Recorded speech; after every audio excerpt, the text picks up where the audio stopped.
Ronda Rousey's return to the octagon is finally set. Yes, sir. The former champ will fight Amanda Nunes on December 30th at UFC 207. That one in Sin City. Rousey has not fought since she suffered a stunning knockout loss, as we all remember, to Holly Holm at UFC 193 last November. Stephen A., I want to start with you here. Does Rousey deserve a title shot in her UFC return? No, she does not.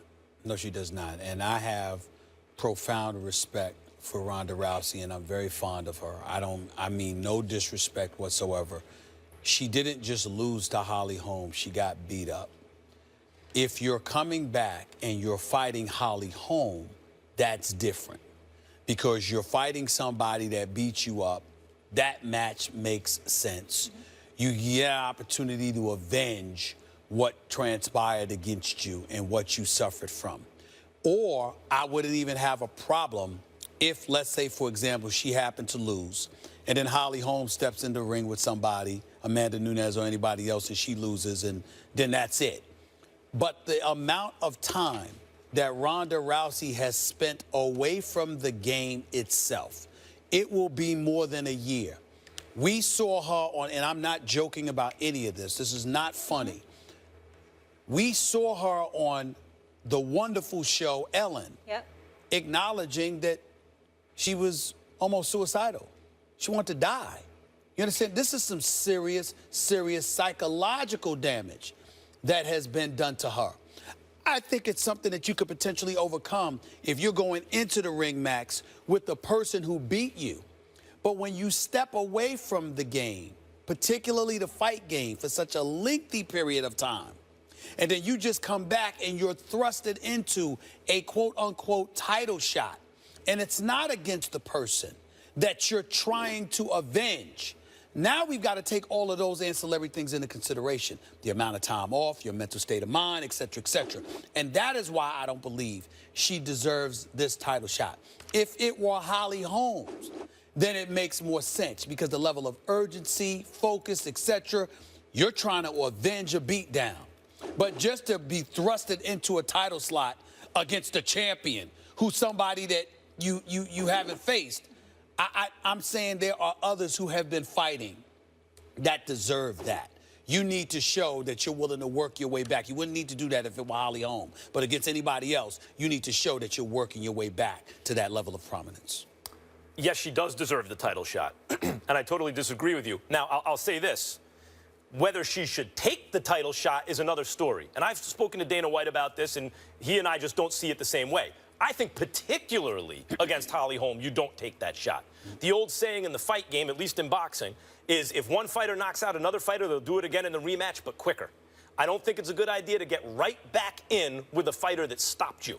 Quick interruption. Yes. Didn't work for Lennox Lewis versus Hakeem Rahman. Occasionally there is a difference. Right. It doesn't hold up all the time. I know, but occasionally there's a difference. When Shane Mosley loses to Vernon Forrest, maybe don't get right back in with him the next fight. Right. Because, that person has your number, and there's also a psychological advantage they have. Now, whether or not she, and I wouldn't start with the top of the division if I were Ronda Rousey. I think that's a mistake. I think you need to get your confidence back slowly, although the UFC is very dangerous because they're all world-class fighters. Hard to find a soft opponent there. Maybe the thought is, look, everyone's dangerous. Might as well take a shot at the title if you're going to take that risk anyway. This is why she deserves it. Deserves the shot, not whether she should take it. She deserves it. There's an old philosophical question in boxing about this, and some people feel as you do. They say if you're the champion and you lose, you shouldn't get an immediate rematch at the title because there are other contenders waiting in line. You've already benefited from the title. You lost. There are other people who haven't just lost who've been waiting. Let the #1 contender get their shot and get in line, and then you'll get a shot eventually. I don't feel that way. I think if you are a champion, particularly a dominant champion, who's taking on one world-class fighter after another, as Ronda Rousey was doing, and was so dominant that she was not only clearly the most dominant fighter in female, at least UFC, if not MMA, but also UFC and MMA's biggest star. It is actually, after all sports money-making ventures. It's not just athletic competition. It's also entertainment. You have to give the people what they want. But if you've done that and gone through all the top contenders, your resume says you've earned a title shot, even if you've lost to the last person you faced. You've earned that immediate rematch, particularly as an active and dominant champion. Now, she's taken a year off. That's true. But that's a big deal, Max. That makes it unwise, but it doesn't mean she doesn't deserve it. But that's why she doesn't deserve it, because she required so much time. If you just lost a fight, every argument that you just made makes sense. If you just lost a fight and you coming back in regularly scheduled, etc. This woman was psychologically damaged, what was it, her jaw was shut, she couldn't even chew an apple for 6 months and all of this other stuff. She got beat up. And I'm saying to you, when you go through that, not just physically, but psychologically, you don't walk back in to a title fight after a lengthy period of time. Okay, and it has been a lengthy period of time. If you want to say, we're on the same page about it's not wise to do it. I'm not saying that. I'm saying she doesn't deserve it. I'm saying it's not wise. But in terms of deserving it, the only argument really, I think, against deserving it, because she clearly, I mean, look, the question was who can challenge her. That's how dominant she was. She had to fight rematches because there was no one else to fight in her division. She was stopping everyone very, very quickly. So the argument really is she took so much time off that she doesn't deserve the rematch. How many fights did she actually miss in terms of time off? 2, maybe, that she would have had scheduled that she couldn't have scheduled? Maybe 3. I think her resume far outweighs a couple of fights not happening till this point. I disagree. All I know is I'm excited that she's getting back in the octagon and that she is going to fight again, because there's questions there after the fact of that last loss. Coming up next. I tried to put myself, say, in Tony's shoes. I'm sure Tony wants to play. I mean, he doesn't want to get injured. He wants to be productive. But you have to look at the dynamics right now, and they really are hitting on all cylinders. So this is hypothetically thinking. If you're Tony, you say, you know what? As much as I want to play, I don't want to press the issue. I want to play, but I'm going to let it play out right now. And it's probably better if Dak starts struggling, and then they bring me in, rather than they put me in, and then all of a sudden we're not hitting on all cylinders, and everyone's like, they should have got rid of Tony. Blah, blah. I mean, if I'm making sense. So I'm not saying that you tell Garrett or Jerry Jones, look, I don't want to play. I think you want to play, but look, I don't want to mess up the dynamics of the team. If we get to a point where we're struggling, then it's time for me to come in. Now, that's a hard thing to do. I just think you're better if you wait till you're really needed. And I mean, no disrespect whatsoever to Tony. Lil Wayne, I'm watching you smile while you hear that voice. You know, Brett Favre, your former quarterback, see you with the Green Bay. Yeah. But before we get to the question, Stephen, did you want to mention something? I just want to make sure everybody knows. I know David Ortiz is a 3-time World Series champion. I kept saying 2 times. I kept saying 2 times. It's because I want to forget the fact that he got his first beating the Yankees en route to the first title. That's why I wanted to. That wasn't it. But go ahead.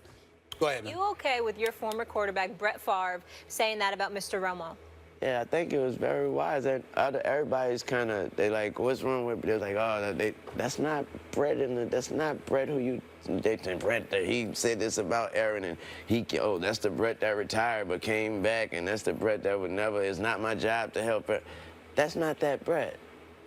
This is Brett Favre. This is who he is, and this is what he's saying. And let's not worry about who's it coming from, and pay attention to what he's saying. He made sense. Well, I'm gonna pay attention to who the hell said it. I'm not gonna let that go, Lil Wayne. Then I'm gonna tell you why. Because I'm just saying, when you were an individual, meaning Brett Favre, when you were that dude that couldn't make up your mind when you wanted to retire, when you wanted to stay home, when you are the dude playing the quarterback position, which we're religiously told, you're not just a football player. I mean, you're the leader of the team. I mean, you're supposed to set the shining example. I mean, if you don't do it right, who else? But you've got to be that leader, the quarterback spot. This dude was nothing but the last 5 years. This dude was a walking prima donna, couldn't make up his mind when he wanted to stay, when he wanted to go, would literally leave teams dangling in the wind. Waiting. 1 year he showed up to camp for Minnesota's last year in August. I mean, he wouldn't make up his mind whether he wanted to play or not until August. Now, I was told and I was taught this does incredible damage to a football team. Oh, but not when it comes to Brett Favre. He's Brett Favre. I mean, did you know that? He threw for 71,000 yards in his career. He threw all of these touchdowns passes. Did you see him jump into the arms of his offensive lineman? Did you see him give them hugs? Did you see how he got tripped up and threw the ball underhanded to a receiver? Oh, look at the little kid in him. He still loves the game. He's just eating. Oh, you just love it. Don't you see it? Everybody fawning and drooling all over him. This is that dude. So you got the nerve to open your mouth about Tony Rumble? No, Little Wayne, no. I'm not accepting that. I'm not saying he was wrong. I'm saying I don't want to hear that from Brett Favre. Go do your regular Wrangler jeans commercial, okay? Show up when they ask you to. Sit there and take pictures. You understand? Show up to Hall of Fame celebrations and all that. I don't want to hear nothing else from Brett Favre. Please. Honestly, I think Brett was looking at it like, you know, Tony ain't no Brett. Thank you. Tony ain't no Brett. So Brett was looking at it like, I'm telling y'all what Tony should do. Try to explain this y'all to you. Y'all ask me what I would do and what I should do, because y'all already know what I would do and what I should do. I might not know what I would do till August, but I was talking about till whenever I'm ready. I'm Brett. But Tony is, y'all ask me what Tony should do, and because he ain't me, he need to let that boy do what he do. And what about this? Is Favre telling on himself? Is he saying, look, this is the way, in a way, this is the way I would play it? Of course I want to play, so what I would do is I don't want to start right now, because if we lose, then I'm out. So, hey, Tony, if you want to be slick about it, let the kid keep playing. They're going to hit a rough patch. When they do, boom, you get in there. Is he telling on himself? I don't think he's telling on himself. I think he's just answering the question, man. No, you're answering the questions. All right, go ahead.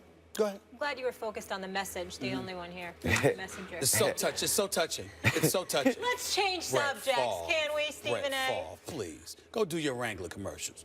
Wait, go ahead. Let's talk a little NFC East. So you root for Redskins? No, in football, yeah, just the Packers? Or the you Packers. like the Redskins in the NFC East? Or is that bad information? No, that's bad information. Okay, bad information. Who do you like in the NFC East? Do you have a strong opinion about it?